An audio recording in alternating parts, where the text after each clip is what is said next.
இன்னைக்கு ரொம்ப டேஸ்டியான ஒரு ரெசிபி பண்ண போகிறேன். ரொம்ப சிம்பிளாக ஈஸியாகவே பண்ணலாம். இந்த சுவையான செட்டிநாட் சிக்கன் எப்படி செய்கிறதுன்னு இந்த வீடியோவில் பார்க்கலாம். ஃபர்ஸ்ட் சிக்கனை மேரினேட் பண்ணுறதுக்கு நான் 1/2 கிலோ சிக்கன் எடுத்திருக்கேன்.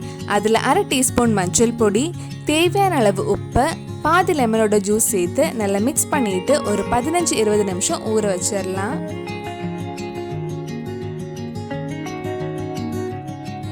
சிக்கன் நல்லா மேரினேட் பண்ணதுக்கப்புறம் நம்ம இதுக்கு தேவையான மசாலா ரெடி பண்ணலாம். ஒரு பேனில் 2 டீஸ்பூன் மல்லி, 1/2 டீஸ்பூன் சோம்பு, 1/4 டீஸ்பூன் ஜீரகம், 1/2 டீஸ்பூன் நல்ல மிளகு, ஒரு நட்சத்திர சோம்பு, 3 ஏலக்காய், 3 கிராம்பு, ஒரு சின்ன பீஸ் பட்டை, 5 காஞ்ச மிளகாய் எடுத்திருக்கேன். இதெல்லாம் சேர்த்து லோ ஃப்ளேமில் ஒரு 3 நிமிஷம் கொஞ்சம் வறுக்கலாம்.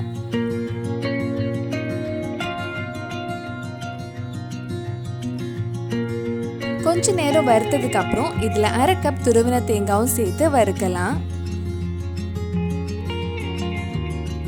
தேங்காய் நல்லா வறுத்து நல்லா டார்க் ப்ரௌன் கலர் ஆக வேண்டாம், லைட்டாக கொஞ்சம் கலர் சேஞ்ச் ஆனால் போதும்.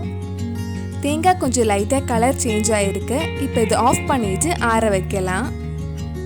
ஒரு கடாயில் கொஞ்சம் எண்ணெய் ஊற்றி 1/2 கப் சின்ன வெங்காயம், ஒரு பெரிய வெங்காயம் ஆட் பண்ணியிருக்கேன்.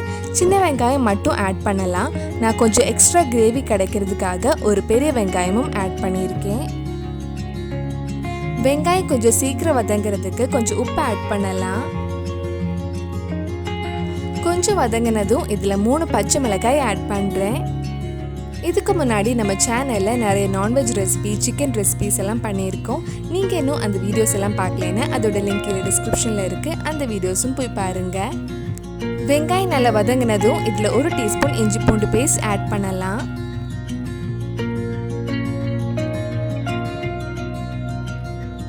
வெங்காயம் நல்லா வதங்கிடுச்சு. இப்போ இதில் ஒரு தக்காளியும் சேர்த்து வதக்கலாம்.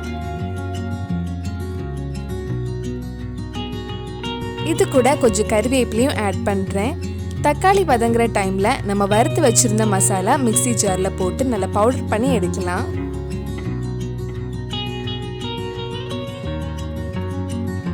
இது ஆறுனதுக்கப்புறம் மிக்ஸி ஜாரில் போட்டு இந்த மாதிரி நல்லா பவுடர் பண்ணி எடுத்துக்கோங்க. தக்காளி கொஞ்சம் வதங்கிடுச்சு. இப்போ நம்ம ஊற வச்சுருந்த சிக்கன் இதில் போட்டு வேக வைக்கலாம். வெங்காயம் தக்காளி கூட சிக்கனை நல்லா மிக்ஸ் பண்ணலாம்.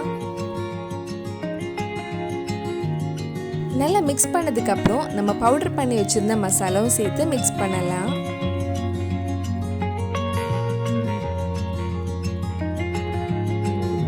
மசாலா நல்லா மிக்ஸ் பண்ணதுக்கப்புறம் இதில் 1/2 கப் தண்ணி ஊற்றி லோ டு மீடியம் ஃப்ளேமில் சிக்கனை மூடி வச்சு வேக வைக்கலாம்.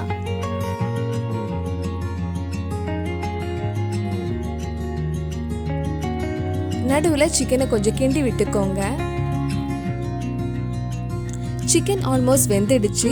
இன்னும் கொஞ்சம் நேரம் ரோஸ்ட் பண்ணி எடுக்கலாம். உங்களுக்கு எந்த கன்சிஸ்டன்சியில் வேணுமோ அந்த கன்சிஸ்டன்சியில் ஆஃப் பண்ணிடுங்க. சிக்கன் பார்க்கவே ரொம்ப நல்லா இருக்கு, நல்ல வாசனையும் வருது. உங்களுக்கு இன்னும் கொஞ்சம் கிரேவி வேணும்னா கொஞ்சமாக தண்ணி ஆட் பண்ணிக்கலாம். ரொம்ப டேஸ்டியான செட்டிநாட் சிக்கன் ரெடி ஆயிடுச்சு. கண்டிப்பாக நீங்களும் இந்த ரெசிபி உங்கள் வீட்டில் செஞ்சு பாருங்கள். பிடிச்சிருந்தா இந்த வீடியோவை லைக் பண்ணுங்கள், உங்கள் ஃப்ரெண்ட்ஸ் அண்ட் ஃபேமிலிக்கு ஷேர் பண்ணுங்கள். வேறு என்னெல்லாம் சிக்கன் ரெசிபி நம்ம சேனலில் ட்ரை பண்ணலான்னு கீழே கமெண்ட் பாக்ஸில் சொல்லுங்கள். நீங்கள் இன்னும் என்னோடய சேனலை சப்ஸ்கிரைப் பண்ணலைன்னா மறக்காமல் சேனலையும் சப்ஸ்கிரைப் பண்ணிடுங்க.